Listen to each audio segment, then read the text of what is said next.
Praise God. Praise God again.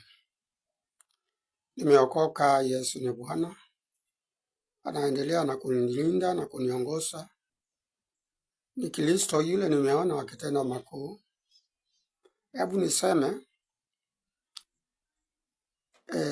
Mungu ni mwema. Na kama vile ninaendelea na mambo ya ndoa ama familia, ni kwema tukiwa na ushirikiano. Ni kwema sana kukiwa na ushirikiano. Kukiwa na ushirikiano ni kwema. Na nashukuru Mungu yule wa maajabu, Mungu mwenye uwezo na nguvu. Hebu nisema ya kwamba alituita tukiwa na sababu, na sana sana naongea juu ya wale wameokoka. Tusifananishwe na watu wa dunia. Hata wakati mwingine ninaona watu wa dunia wanafanya vyema kuliko sisi. Kwa hivyo, kama ndoa yako ina shida, ujue familia ya Ukristo yote inaonekana iko kwa njia hii. Leo nilikuwa ninaangalia video ya mke wa pastor. Unajua ni movie zinakuwa ni mtu anafikiria, anaandika na natafuta watu wafanye na wao, ama anawaajiri, hire them. Lakini hebu nisema ya kwamba hiyo video vile ilinionyesha mke wa pastor akawa ndiyo mbaya kuliko wale wanavuta skara, wanakunywa vombe, wanabana mambo ya kidunia, kwa sababu alionyesha akiwa anauza dawa za kulevya, mlaguzi wa dawa za kulevya, ucharati alikuwa na mambo mingi alikuwa anafanya, ati na anasema ni mke wa pastor. Kwa hivyo hata wewe ukiwa pastor, kama kuna mambo unafanya kama hayo, Yesu ataonekana. Hebu nirudi katika ndoa. Ndoa lazima ionekane na jamii. Jamii inamaanisha community, people around you, people who are surrounding you. Uone kielelezo, uwe ni mtu una nyumba yako na amani, peacemaker. Watu wakiingia kwako, mnaomba, unawapatia neno ya ku encourage them, unawashauri. Wakitoka hapo wanasikia kama wako uhai, wana uzima. Hata wakiwa na uzima wa milele, wana uzima. Hebu nitoke kwa familia niende outside your family. Wale marafiki yako, namaanisha marafiki yako, rafiki yako ni nani? Ni yule ako karibu, your neighbor. Kwa hivyo, huyo rafiki yako ama huyo neighbor yako ama huyo jirani wako lazima aone una kitu. Muwe na ushirikiano, muwe mnaonyesha upendo, cooperative, muwe cooperated, muwe na mshikamano, msiwe mnatengana. Mkifanya jambo kama ni barabara mnatengeneza, ile inaitwa communion, mnatengeneza mkiwa kitu kimoja. Na kuna kitu na kushauri ndugu dandanda. Ukafanya kazi yoyote, fanya kama unamfanyia Yesu Kristo. Kama unakaribisha mgeni kwako, mkaribishe kama unakaribisha Yesu Kristo. Tuseme kama una hoteli, ukiwekea mtu chai ama mboga na chapati ama wali na ng'ombe, tuseme hivyo, ama mbuzi ama kuku,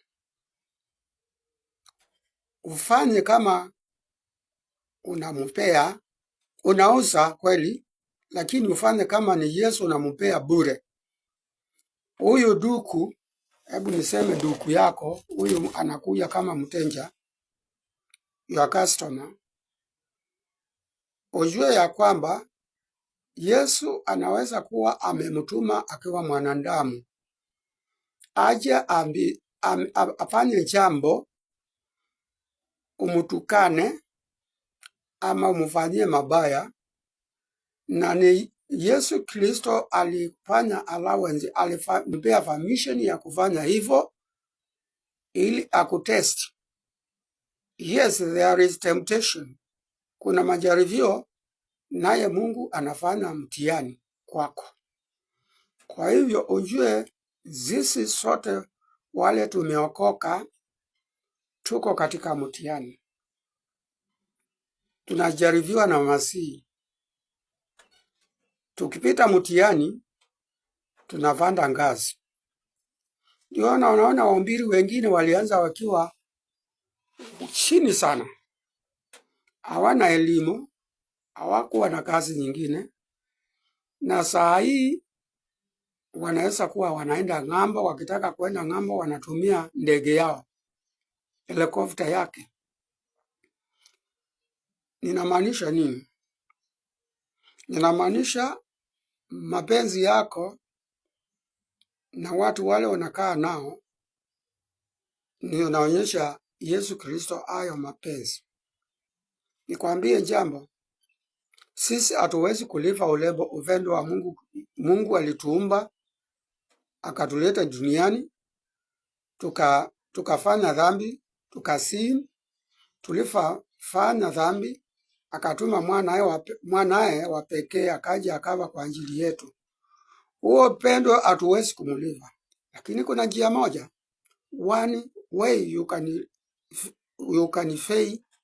Unaweza urushisha shukrani nayo ya huo upendo, kuonyesha jirani zako upendo, kuonyesha mwenzako upendo, ndio namlipa Mungu.